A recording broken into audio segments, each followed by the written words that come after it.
So welcome everybody. Let's start with generating our motivation.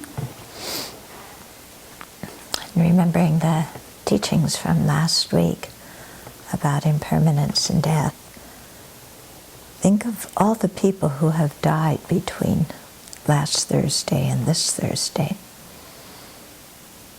Each one of them thinking when they woke up that morning, oh, today I won't die. And yet death befell all of them.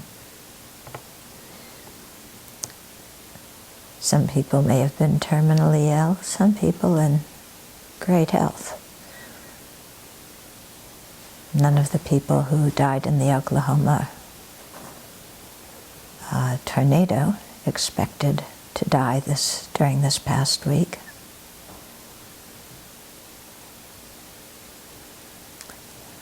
None of the people who in Iraq or Pakistan who died in bombings in the marketplace expected to die this week, but they did.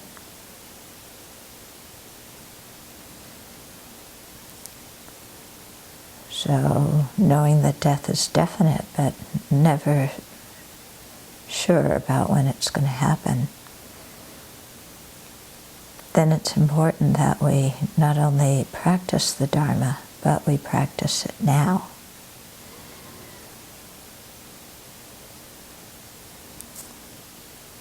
Practicing the Dharma means transforming our minds. And so to look back over the previous week and how much have we transformed our minds?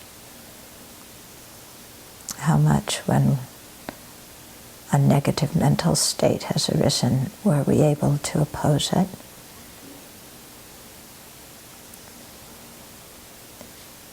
And even if we weren't able to, did we try to?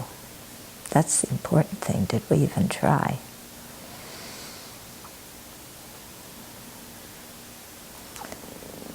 And so, having the Dharma practice, the transformation of our mind as our priority in life.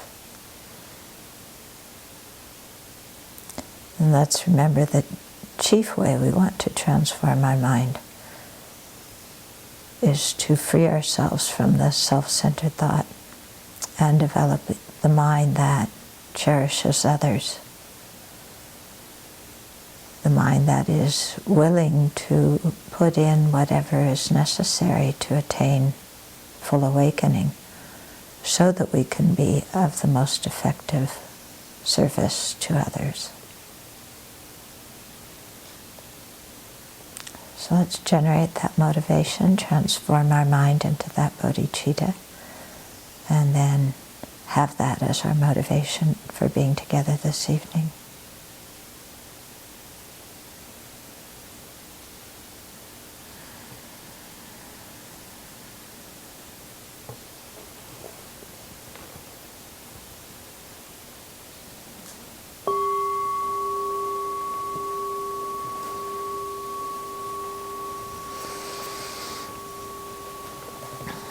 So last week, in going through the first chapter of Aryadeva's, the 400 stanzas, we were really reflecting rather intensely on death and impermanence. That being one of the primary things we have to understand in order to have an effective Dharma practice. If we don't have an awareness of death and impermanence, then our efforts to practice aren't going to be very strong because we're going to be constantly distracted by attachment to the happiness of this life, specifically by the 8 worldly concerns. The problem with that is that the 8 worldly concerns create non-virtue. Yeah? And so although we may enjoy things now, we're left with a ton of destructive karma that we have to experience the results of later. So the 8 worldly concerns are all old friends. Yeah. So attachment to wealth and possessions and aversion to not having them or having them stolen or destroyed. Yeah. Attachment to approval and praise and aversion to disapproval and criticism. That one's a big one, isn't it?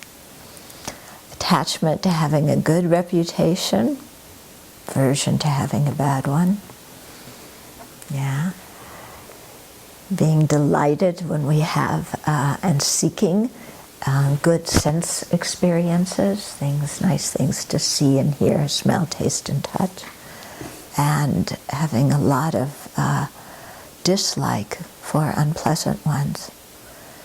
And so most of our life is involved in these 8, seeking 4 of them, trying to get rid of the other 4. And the reason that our mind is so involved in these is that the appearance of this life, as truly existent, as solid and concrete, is so important, is so prominent, in our life. This vision, how things appear to us, and our assent to that vision. And then also our holding all these things to be permanent, ourselves included, So once there's this solid, concrete me, who's always here, who's very important, then I want to get everything that makes me happy and get rid of everything that makes me unhappy. And so then we are attached to possessions and wealth, to approval and praise, to good reputation, to good sense experience. And we have a whole lot of aversion for poverty, for blame and criticism, for bad reputation, for unpleasant experiences, for any kind of discomfort.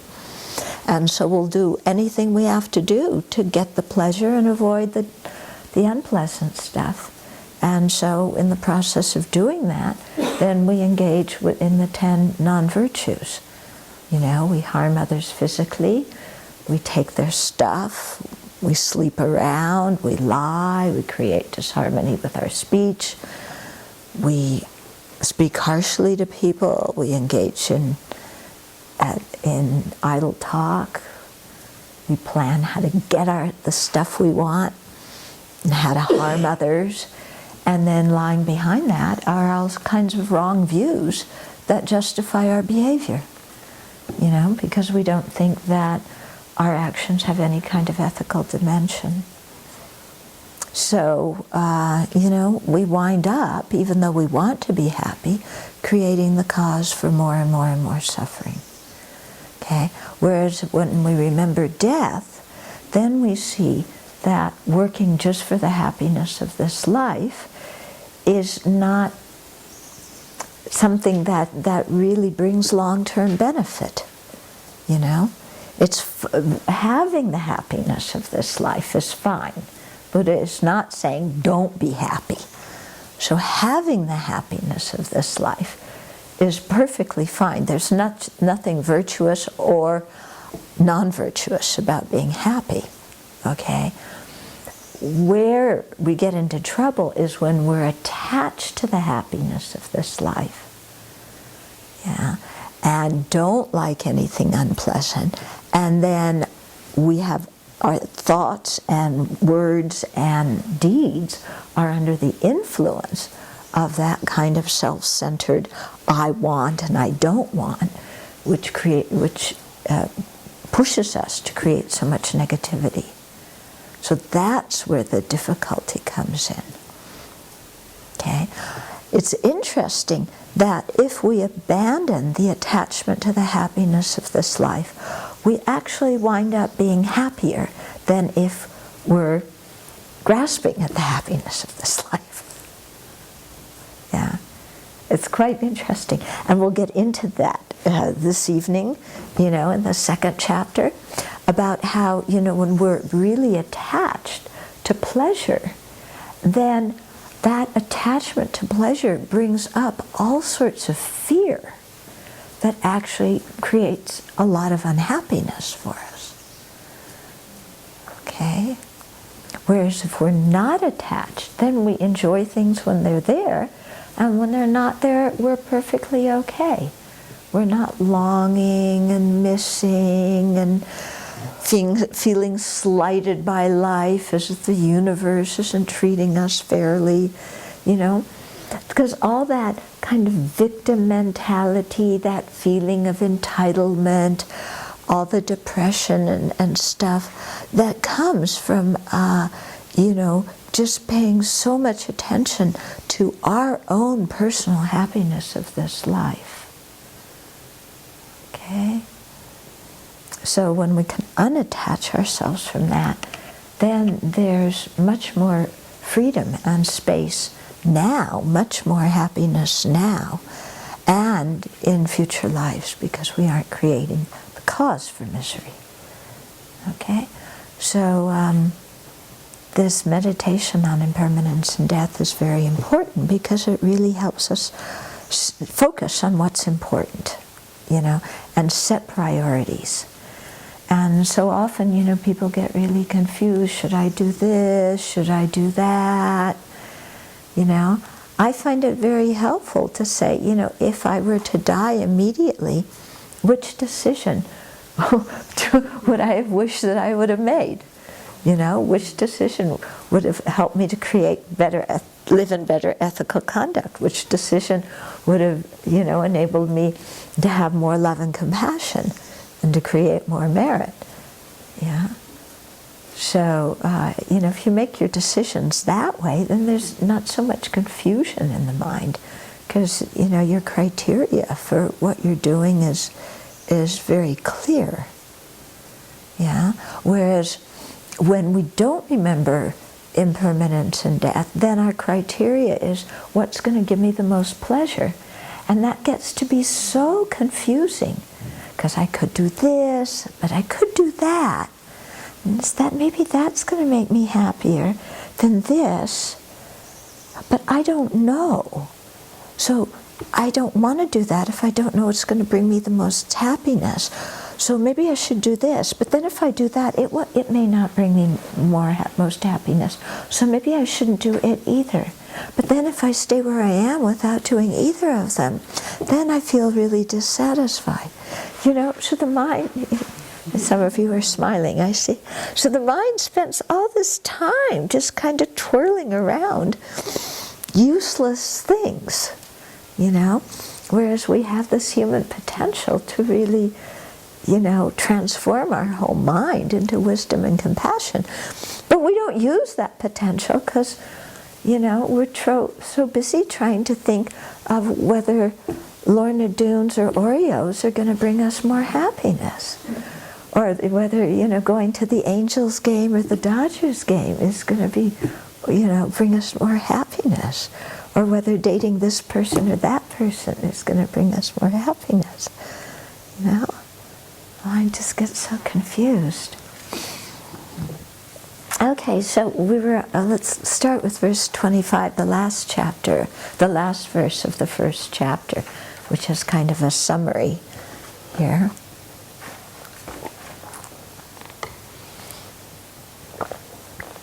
Okay, so someone says, though practicing is of the greatest importance, due to attachment to I and mine, makes one unable to go and practice the Dharma. Because remember the preceding verses we're all talking about leaving, you know, the family and so off and going out to practice the Dharma, and then all the ifs, ands, and buts that this kachik, this one mouth, you know, Joe Blow, you know, puts up. So here Joe Blow's saying, yeah, it's really important to practice, but I'm so attached to I, me, and mine, everything I consider mine, including me, the owner, is that I can't go. I can't detach myself. So Aryadeva says, whoever with certainty has the thought, I am going to die, having completely relinquished attachment, why would they even fear the Lord of Death? Okay, So if you make effort to meditate on impermanence and death, you'll be free from attachment to I and mine. Okay? Because you'll see there's no permanent I, there's no permanent mine. Yeah? There's no permanent things that you can possess. There's no permanent possessing of anything. Okay? And that will also lead you to meditate on selflessness. So whoever thinks it's uncertain when I'll die, but I will die soon, will abandon all the busyness running around trying to get what we want and get away from what we don't want. So having completely given up attachment to the existence of the self, this person won't fear the Lord of Death. So why do we freak out at the time of death? Because we're grasping at a truly existent self. When we've overcome attachment to that self, then that kind of craving and clinging at the time of death doesn't arise. And then when we die, we just go.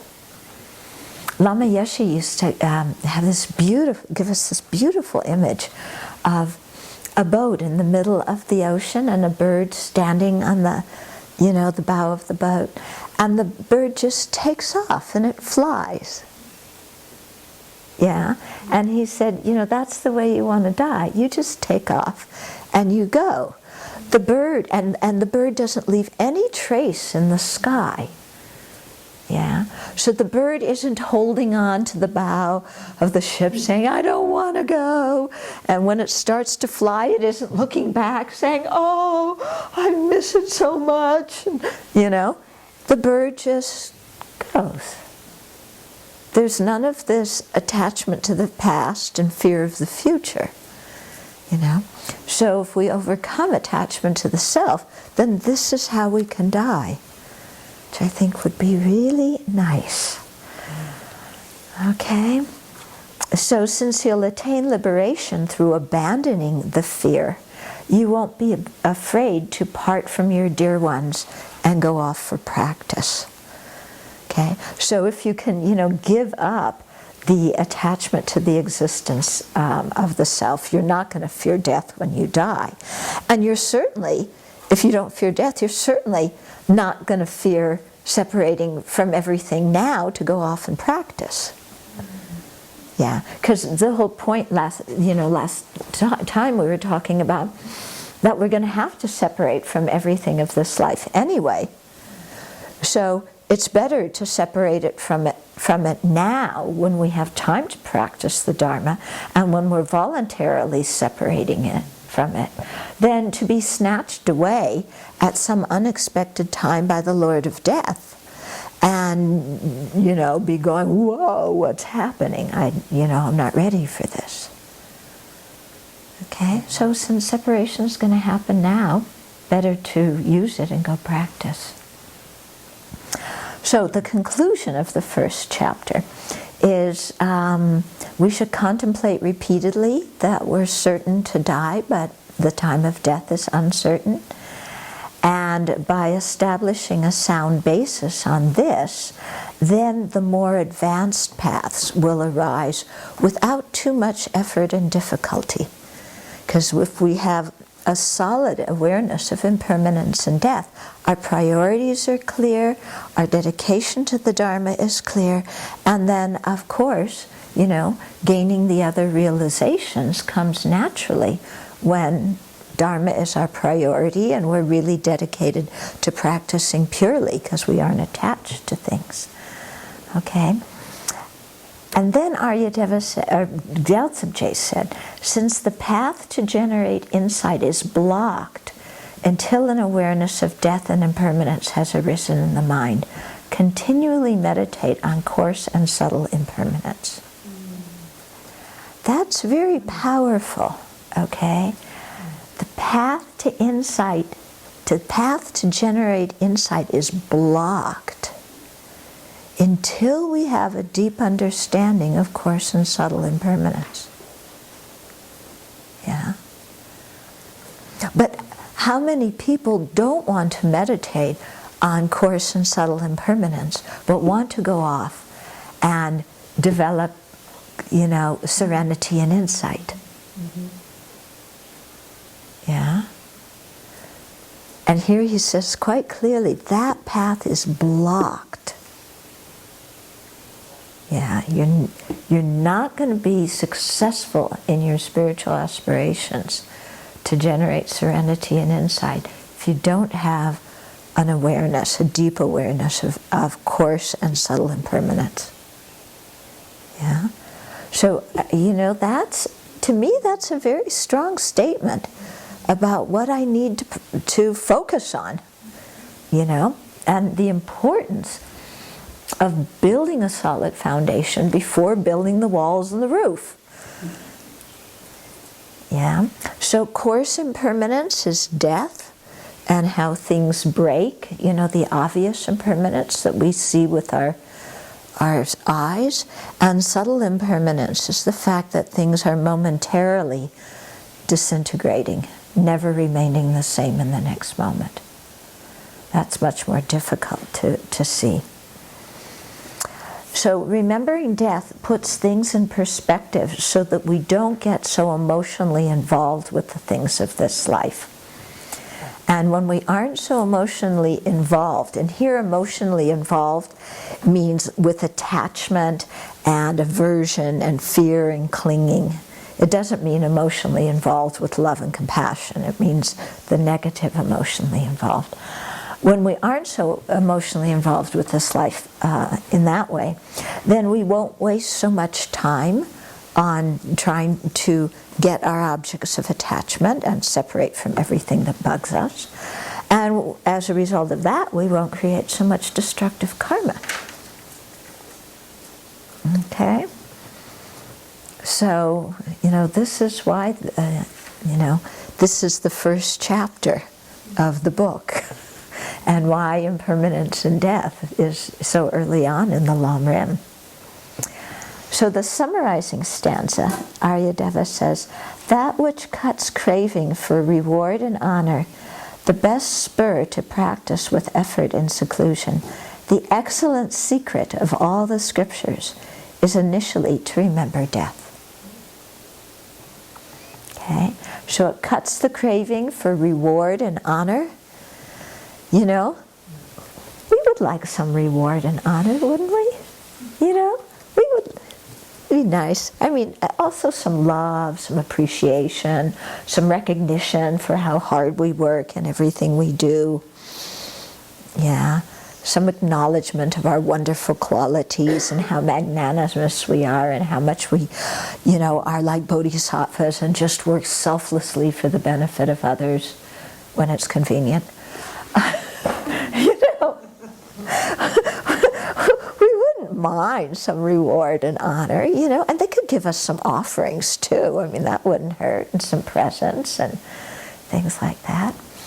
And then, so it cuts that craving for reward and honor.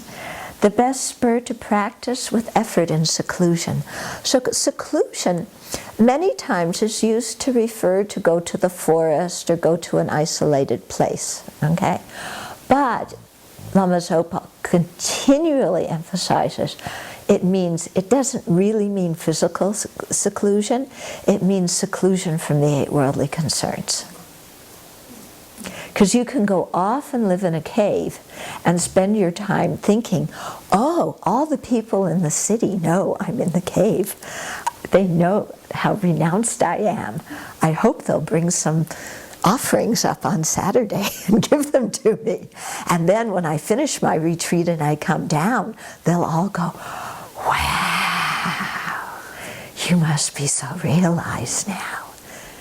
We'll just go, oh, no. Yeah. They always talk about how it's so easy to look like a Dharma practitioner and look like you're renounced, put on the facade and play the game. But meanwhile, the mind is thinking, oh, I want a good reputation from this. Yeah, people will think I'm holy. People will give me things. People will honor and respect me. Yeah, I'll get to sit in the front row. Believe me, that's a big one. when you go to His Holiness's teachings, oh, where you sit is so important. Everybody's sitting, elbowing their way in front of everybody else. All for the sake of being humble Dharma practitioners. It's really kind of pathetic sometimes. When you see how people find their seats in His Holiness's teachings, that's when you can see who's really practicing and who's not. Yeah. Okay. Okay, the excellent secret of all the scriptures.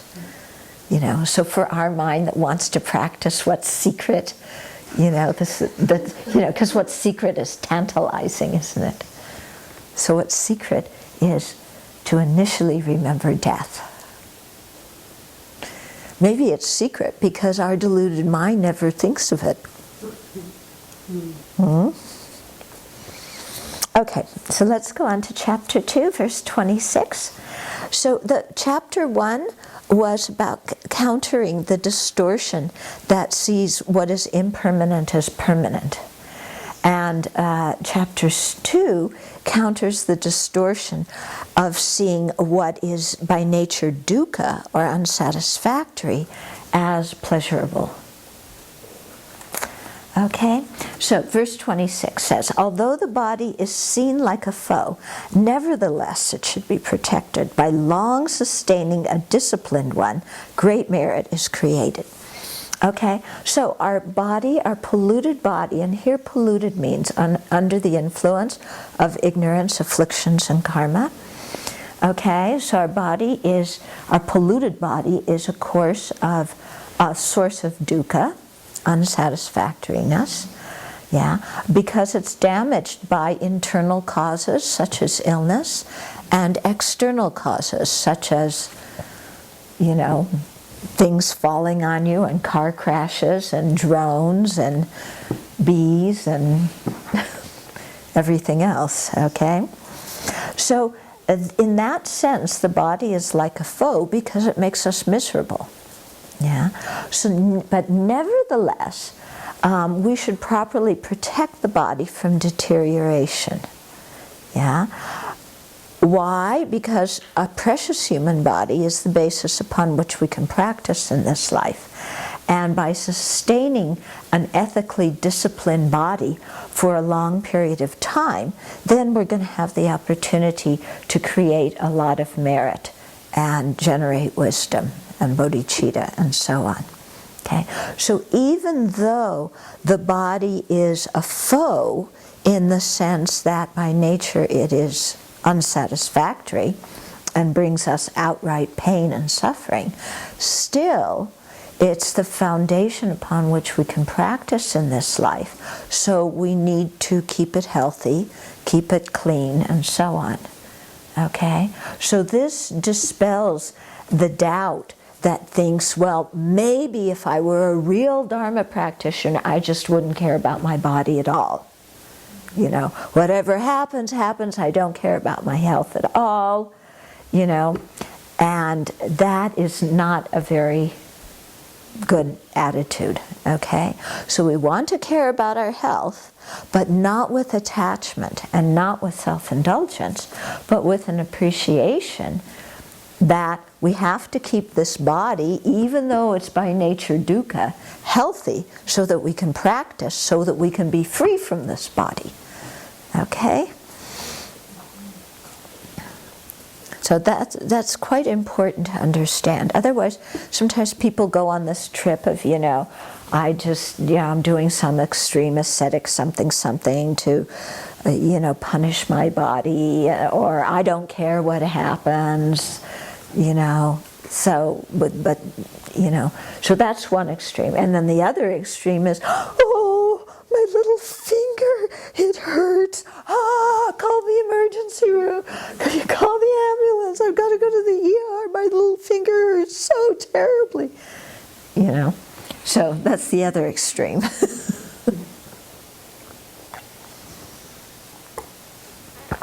Okay, verse 27. When human suffering is produced by the body and pleasure by other factors,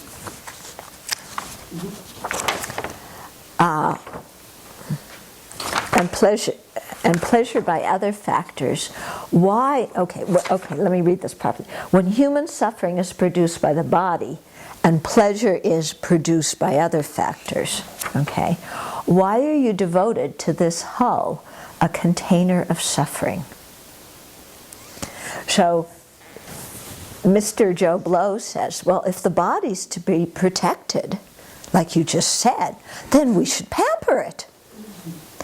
So Aryadeva says, you know, the human body is, human suffering is produced by this body. Yeah. I mean, isn't the body a source of a lot of our suffering? Yeah. I mean, our body is always uncomfortable. When is our body ever comfortable? It's always uncomfortable. It isn't that discomfort starts in old age. It starts when you're young. All you do is take somebody into the meditation hall and ask them to sit cross-legged for more than 3 minutes, you know, and the body's uncomfortable. Yeah? So, I mean, this is the nature of our body, isn't it? It's just always, so much suffering is produced by the body, from small discomfort to, you know, we get sick or we get injured and there's an excruciating pain from our body. Okay? So that's one situation. But pleasure is caused by other things. Pleasure is caused by chocolate, caused by sex, caused by, you know, nice weather, caused by, you know, other things outside of ourselves. Okay, so if this is the situation, why are you devoted to this hull of a body which is a container of suffering? You know, when you think about it, it's like, why are we so attached to this body? Why? Okay, so since the slightest suffering, such as hunger or thirst, is produced by the body, and the slightest physical pleasure, like satisfaction with food and drink, is produced due to external factors, why are we so devoted to this body, even though it's a container for suffering? You know? So Joe Blow, who just said, you know, if we're going to protect our body, might as well pamper it. Well, Aryadeva's saying, don't bother, you know. That's not going to work. So we should just care enough for our body so that it is healthy enough to practice. That's the degree to which we care for it. Not so that, you know, we pamper it and, you know, do all this other stuff. Okay, and verse 28. When humans do not have as much pleasure as pain, should so much pain be considered negligible? So Joe Blow's saying, though pain occurs because of the body, all right, you know, yeah, the body creates some pain, yeah. But that pain can be alleviated, okay? The pain is weak, and the pleasure we can get from our body is much greater. Therefore, we shouldn't fear pain. Right? We have this way of thinking, don't we? Yeah, okay, the body's uncomfortable, that's true. But, you know, when I get sick, I can take medicine. If I get injured, I can go to the doctor. There's always some remedy to the pain that I experience. And I can get so much pleasure from this body. I mean, the sense pleasure you can get is just tremendous. So, seeing that that's the case, then why should I fear the pain? It sounds good, doesn't it? Joe Blow's argument sounds very convincing. Well, Aryadeva says, you know, if you're sitting on a soft seat, eating delicious food, having a wonderful conversation with the person you love so much, in a beautiful place, and a wasp stings you, okay, all that pleasure you were experiencing is gone. The soft seat, the right temperature, the perfect person, the beautiful place, all don't matter. They cease to give you pleasure when that bee sting comes. Okay? And And in an instant, we're miserable with pain. It's true, isn't it? It's true. So, when we have strong pain and actually very little pleasure, should we consider the pain as negligible? You know, if our body, you know, is painful and uncomfortable most of the time, why should we consider that negligible? Or even if our body is experiencing some neutral or pleasurable feeling, if we're walking on the edge of a cliff and any small circumstance, boom, we fall down, why should we consider walking on the edge of the cliff comfortable?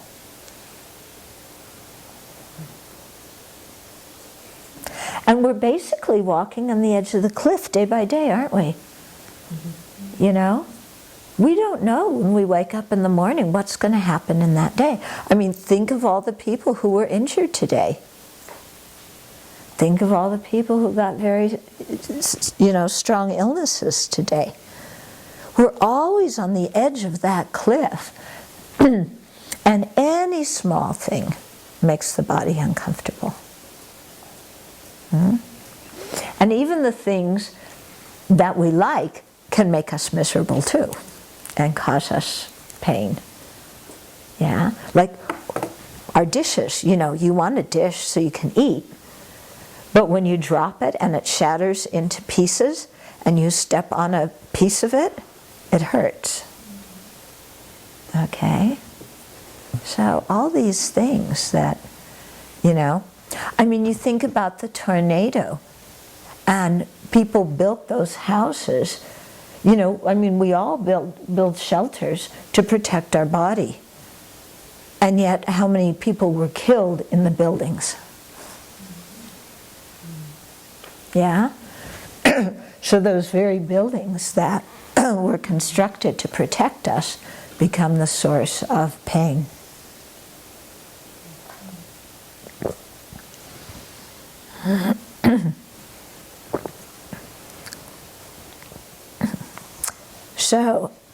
So why should we consider this pain as negligible? So in this way, when we think about dukkha, yeah, we should have aversion for samsara.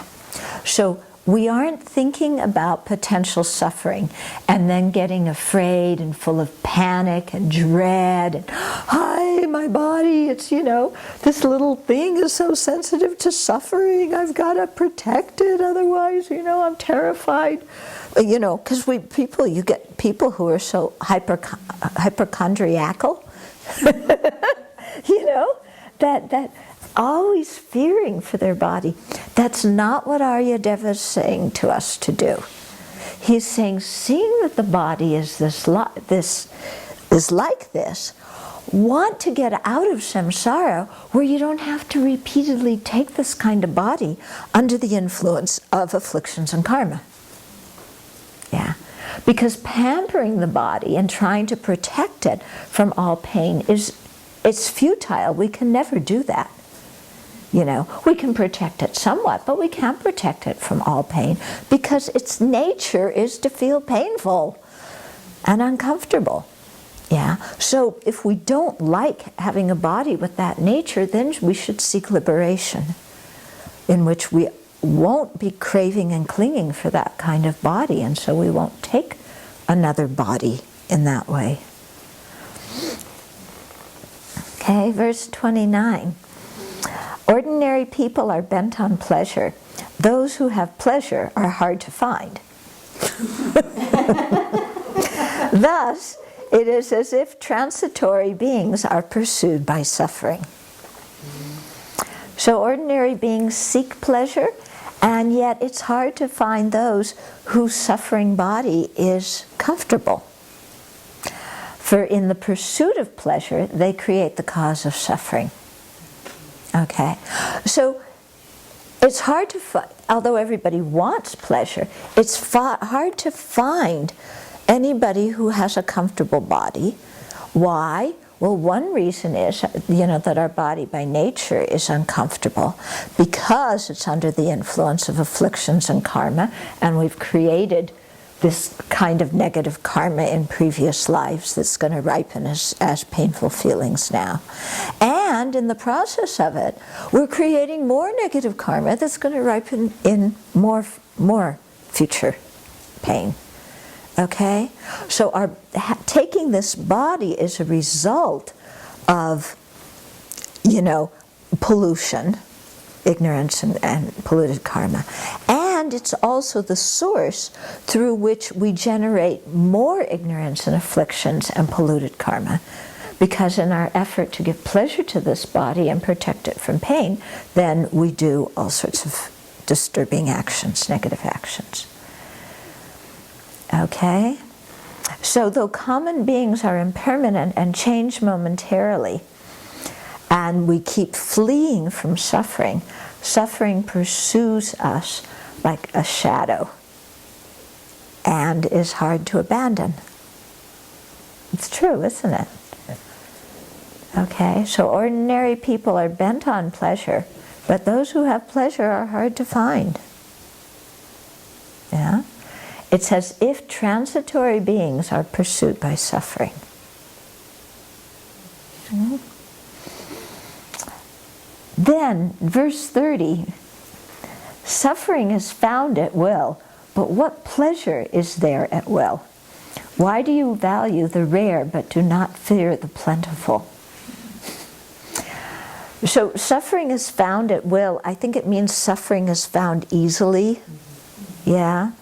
Suffering's always nearby. It can be found at will without the need of a lot of effort. Suffering just comes to us.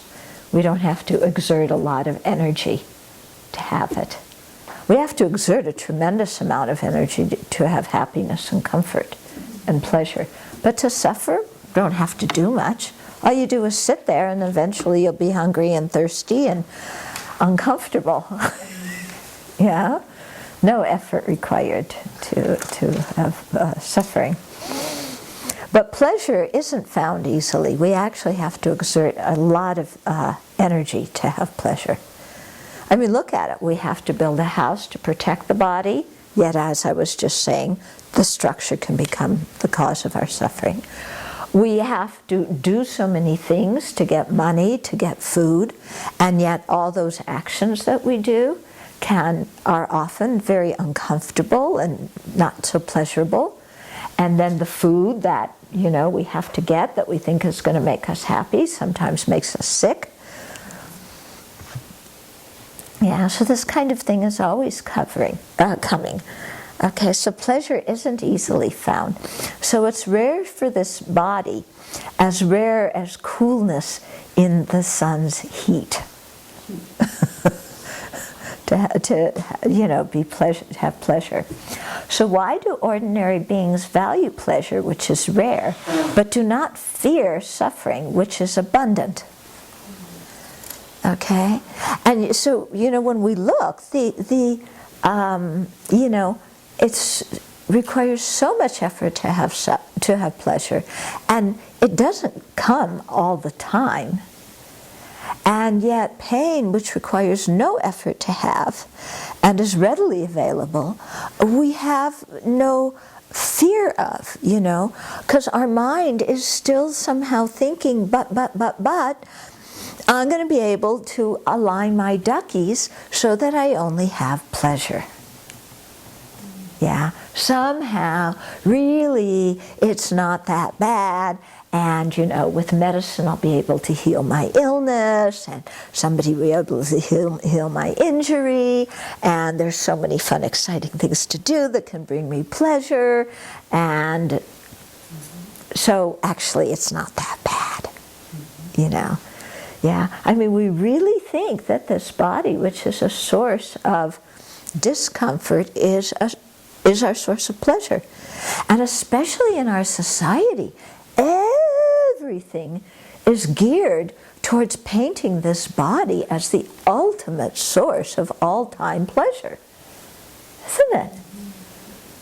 You sell everything through sex. Yeah. And yet, Mick Jagger so aptly put it, can't get no satisfaction. Yeah. We're always looking for food. We're looking for the next fun thing. We're looking for the next vacation place. You know, all the advertising is geared at stimulating our craving for pleasure. And yet, we run after those things, and they're never as good as they're supposed to be. Yeah? You know, have your ideal situation, and then you're miserable. Okay? So, if you value the rare and desired pleasure, then you should also feel aversion for undesired and plentiful suffering. Okay, so we value the pleasure, but why don't we have any aversion to the suffering of samsara? Why don't we have any renunciation that wants to get ourselves out? Verse 31. A comfortable body is a container of suffering. Thus, valuing the body and valuing a foe both seem alike. Okay? So a comfortable body is a container of suffering. You know, as we were just seeing, it's the basis for so much discomfort. And a foe, you know, an external foe, also causes us suffering. So they're quite alike. So why do we love this body and pamper it and not want to be separated from it, you know, but have so much aversion to foes? Okay, so even if a thorn causes the body suffering, and even a somewhat comfortable body is a container of great suffering. Yeah? So the more we indulge in comfort, the more suffering it provokes. Yeah? So the more we are indulgent in suffering, the more we're setting ourselves up for the more we indulge in pleasure, the more we're setting ourselves up for immediate suffering, because that pleasure isn't going to last for long. And the more we're setting ourselves up for long-term suffering in future lives, because we create so much negative karma trying to procure and protect our pleasure. Okay, so the body and a foe are similar in that both cause us suffering. So why do we treasure this body? Okay, so what Aryadeva is getting at, and what the Buddha gets at, he speaks a lot about the body in this way in the Pali Canon and in all the sutras, you know, is that we don't want to hate our body, but we want to see our body for what it is, accurately, clearly. Yeah. If we hate our body, then affliction is involved. We aren't seeing accurately and clearly. We've gone too extreme, and the mind has affliction, because hatred's affliction, isn't it? Okay. So the Buddha and Aryadeva are both talking about the body in this way to help us cut this incredible attachment to this body. You know, because the attachment to our body causes us so much suffering now and in the future.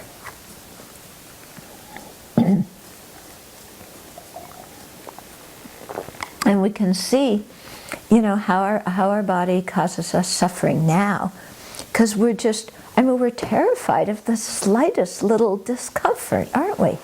We live in a state of fear sometimes over what's going to happen to this body.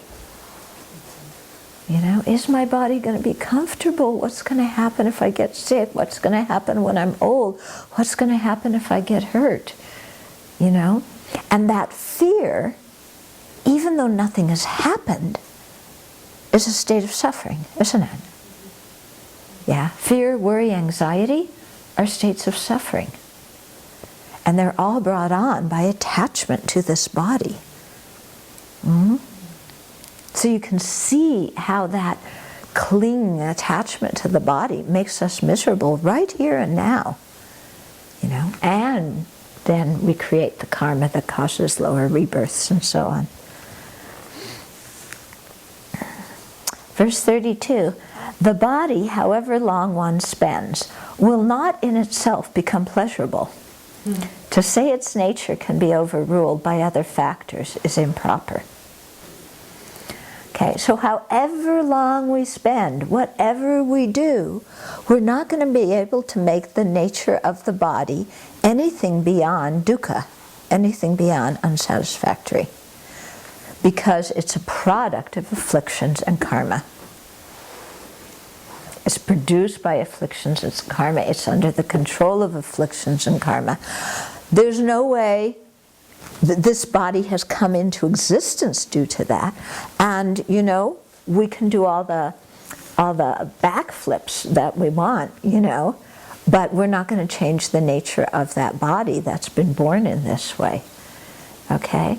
So to say that its nature of dukkha, its unsatisfactory nature, will be overruled by other factors, that somehow, you know, I'll be able to get enough pleasure somehow to make the nature of this body pleasurable, that's really unsuitable. Okay? So Gelsa gives the analogy. Okay, no matter how much a mother crow nurtures a cuckoo fledgling, it will always be a cuckoo and never a crow. Okay, so I think cuckoos, is it true cuckoos they lay their eggs in the nests of other birds? Is that, yeah? Okay, so a mama cuckoo could lay its eggs in a crow's nest, and the mother crow could take care of the baby cuckoo. But it's still going to grow up to be a cuckoo. It's never going to grow up to be a crow. So in the same way, you know, no matter what we do with this body, its nature is not going to ever be anything other than unsatisfactory. Verse 33, the high have mental suffering, for the common it comes from the body. Day by day, both kinds of suffering overwhelm people in the world. Okay, so now Joe Blow, he comes up again and he says, but the nature of the body really can't be suffering, because people who have wealth and, you know, wealth and fame have nothing but pleasurable feelings from birth until death. Yeah?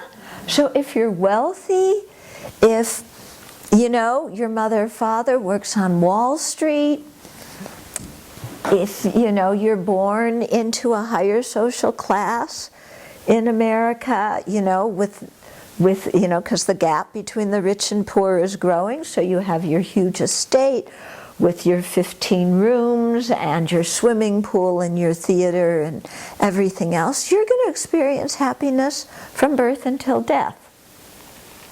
So actually, you know, you may have a little bit of mental suffering, but you don't have any physical suffering. Right or wrong? Wrong, okay.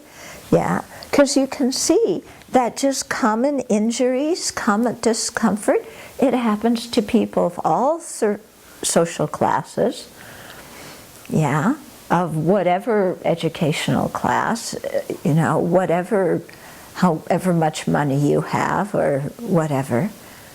Yeah, the body is still uncomfortable. The body is still prone to aging, sickness, and death. Yeah, the body still bleeds when it gets cut. Yeah, all these things still happen. Yeah, but it is true that the rich, the powerful, and the famous do have constant mental suffering because they fear the decline of their prosperity. So even though, you know, they are susceptible to physical pain, they may not have as much of it as, let's say, poor people do. But mentally, they have so much fear and anxiety of worry of what happens if my wealth declines. because you never have enough wealth. You're never financially secure. The stock market can always go down. So your mind is perpetually worried, Yeah, and afraid to lose things, and afraid, next week I could be out on the street. And so there's a tremendous mental suffering due to that. Yeah. And then also, I lived so much time in India, and I'm so glad I did, And this was in India, not current India, but India when it was really poor. Now there's still in huge sectors of the population that's poor, but it's nothing like it was when I first went there. But I could see so clearly that things people in America have amazing mental suffering, much more suffering than the poor people in India do. Yeah, and I often found people who were poor much more generous than the people in America who were wealthy, but who were terrified of losing their wealth. Yeah? So quite interesting how that works. Okay, so common people have more physical suffering, but everybody is susceptible to mental and physical suffering. And if you look in your life, have you had more physical suffering or more mental suffering? I've had more mental, yeah. So, but then you think of, just what the body can bring, the kind of suffering the body can bring. Yeah. Verse 34. Pleasure is governed by thoughts. Thoughts are governed by pain. Thus, there is nothing anywhere more powerful than pain. Okay, so Joe Blow says, though mental and physical suffering exist, we don't notice them because great pleasure makes them seem insignificant. Yeah? So yeah, they exist, but you can go out and get stoned. You can go out and get drunk. They don't call it ecstasy for nothing. Yeah? So when you can have all this pleasure, then, we can make the body pleasurable. We can get rid of the mental suffering also. Yeah? So that's what Joe Blow says. So Aryadeva says, but there's no pleasure that can make pain insignificant. Okay? There's a few reasons for this. One is that eventually the pleasure is going to stop. So that's why, if you're relying on drugs for your pleasure, boy, you got to have your next hit. Yeah, or if you're relying on sex for pleasure, you got to have, the next sexual encounter. Or if you're relying on gambling or shopping for pleasure, you got to, have the next casino game or go to the next mall. Yeah, because these things, the pain always comes. Okay? But he's saying here, which is quite interesting, because pleasure depends on thoughts, and thoughts are governed by pain. So he explains, when we think of ourselves as a benefactor, for example, okay, then mental pleasure arises. Oh, I was able to make a donation, and we feel good about it. But then, that pleasure is stopped by fear that our wealth is going to decline. Oh, I made that donation, I'm so happy. Oh, but boy, I didn't realize how low my checking account is going to be. Okay, and then plus the stock market's so unstable, and plus this and that and the other thing. Okay, so the arising and cessation of pleasure is governed by thoughts. We can see so easily. Because we can have even some physical pleasure, But then when we get afraid of losing it, or when we think about something we don't like, then that pleasure vanishes, doesn't it? Yeah. Our mind, our negative thoughts can create suffering like this, no matter how much physical pleasure we have. Okay, so since the pleasure is governed by thoughts, and since pleasurable thoughts are destroyed by pain, being they painful thoughts or regular pain, so the pleasurable thoughts are governed by pain. Therefore, there's no pleasure that is more powerful than pain. Okay? Okay, there's no pleasure that's more powerful than pain, because as soon as a painful thought arises, any physical pleasure disappears, and any mental pleasure we had from having a pleasant thought also is destroyed by that unpleasant thought. Yeah. So it's like, you're in competition with somebody and you won, and I did the 100-yard dash faster, or I got the promotion, or I got written up in the newspaper, whatever it is, and so I was competing with didn't. Yeah, so, I feel so happy. Yeah, and then the next moment it's, but what happens if they catch up with me? How am I going to maintain this lead? Yeah. And so all that pleasure you had from that pleasant thought of I won, by the painful thought, is gone, isn't it? Yeah. I remember having a conversation some years back with a friend of mine.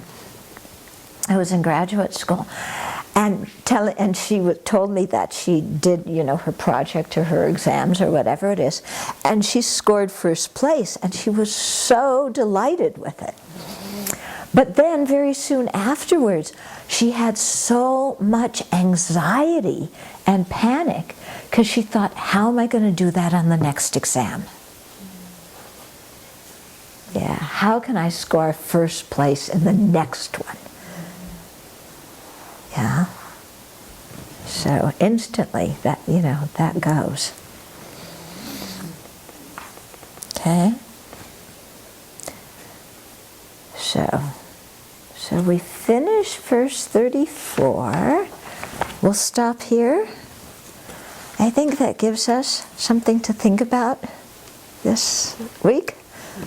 Last week, what were you supposed to think about?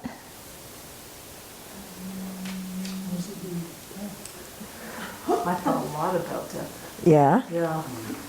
The 2 points were, and most of it went back to a few years ago when I first moved here, when I ordained, is that I had a lot of doubts in the beginning about doing what I was doing because I was afraid of the upset that would come with my family.